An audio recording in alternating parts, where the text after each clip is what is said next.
Assalamualaikum warahmatullahi wabarakatuh. Alhamdulillah pagi dan siang hari ini saya bisa kembali bersilaturahim ke Desa Sumberwulu, Kecamatan Songgon, Kabupaten Banyuwangi, bertemu dengan Pak Yusuf Sugiono. Ya. Sudah beberapa tahun terakhir ini saya baru berjumpa lagi karena memang baru kembali aktif, ya. Dan beliau luar biasa, salah satu pegiat desa wisata, ya, yang beliau mengelola Pinus Camp atau dulu dikenal dengan wisata Pinus Songgon. Ya. Alhamdulillah dari ceritanya beliau, masyarakat sudah antusias kembali untuk menikmati, ya, suasana pinggir sungai di Pinus Camp atau wisata Pinus Songgon ini yang dikelola oleh Pak Yusuf Sugiono. Pak Yusuf, aktivitas untuk mengembangkan wisata Pinus Songgon ini sejak 2016, lalu ada pandemi. Bagaimana rencana pengembangan wisata Pinus Songgon ini ke depan? Sebenarnya begini Pak, kalau kita runut kegiatan kita ya. Kegiatan kita itu kalau kita runut, kita mulai menginisiasi kegiatannya sejak 2008. Dan terakhir kita menjalin silaturahmi, kita pernah ngobrol bareng, ketemu bersama itu di 2016 saat kita mulai membidik, mengembangkan wisata pemanfaatan alam di hutan, yang mana di sana menjadi wilayah daripada KPH Banyuwangi Barat, di pangkuan KPH Banyuwangi Barat. Dari perjalanan itu memang satu hal yang sangat berat kami rasakan, utamanya kami pelaku-pelaku wisata berbasis masyarakat, berbasis pemberdayaan yang memaksimalkan potensi alam yang kita punya, utamanya di desa kami ya.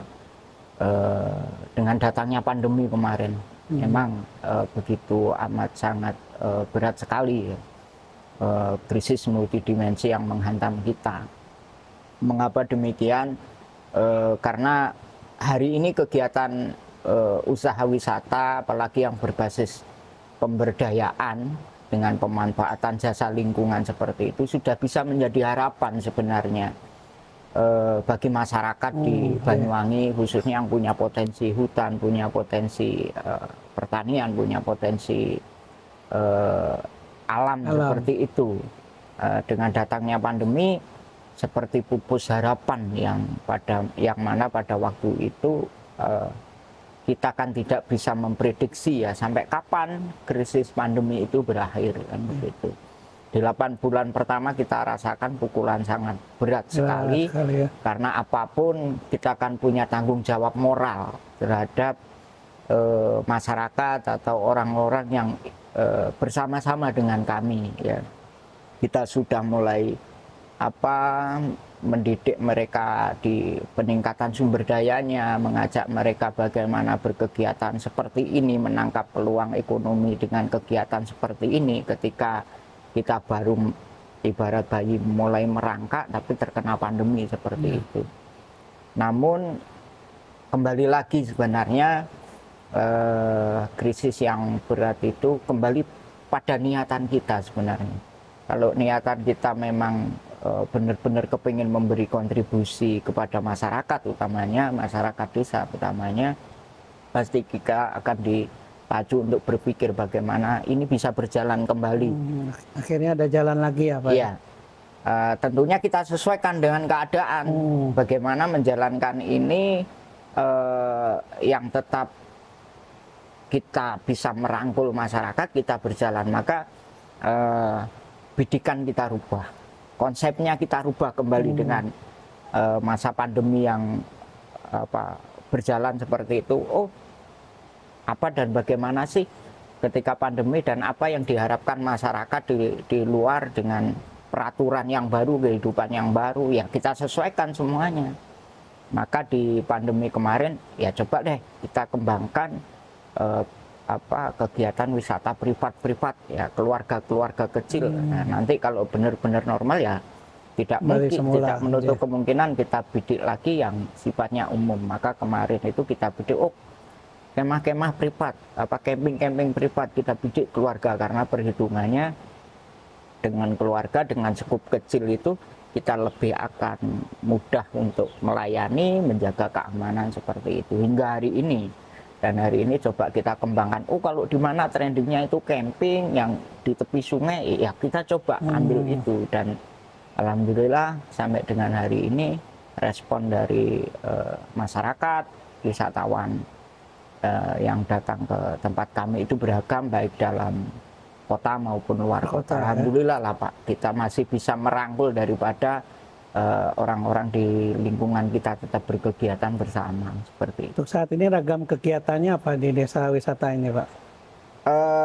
Kalau ngomongin desa wisata sebenarnya sih ini menjadi harapan sejak dulu kala ya.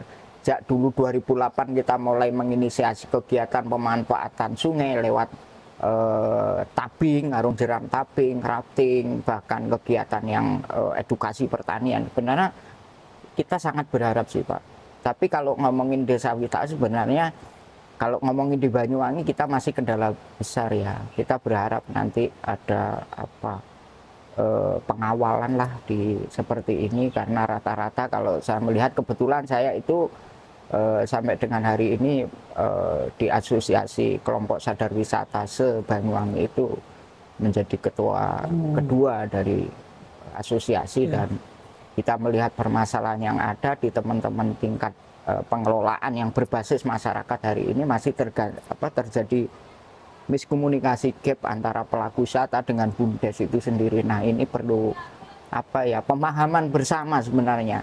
Kalau saya melihat inti daripada teman-teman sebenarnya nggak ada yang antipati dengan birokrasi seperti itu, nggak ada.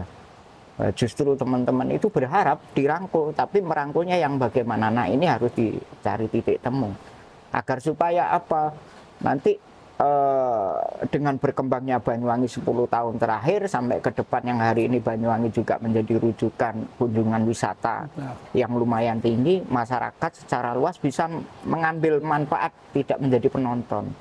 Dan kita bisa berkolaborasi yang kuat antara pelaku, kelompok-kelompok masyarakat dengan pemangku-pemangku kepentingan. Kita sangat berharap seperti itu.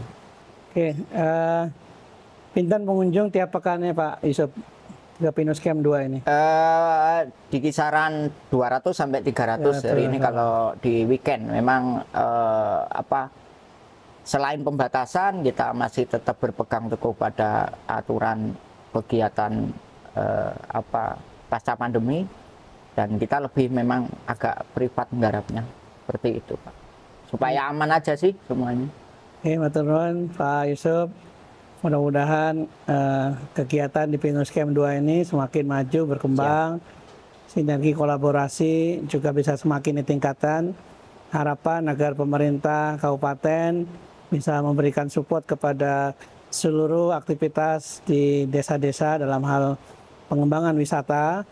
Mudah-mudahan bisa juga ke depan semakin baik, semakin ditingkatkan ya, sehingga pemberdayaan masyarakat seiring sejalan dengan program pemerintah untuk memajukan Kabupaten Banyuwangi sebagai salah satu destinasi wisata di negara kita yang sama-sama kita cintai, Negara Kesatuan Republik Indonesia.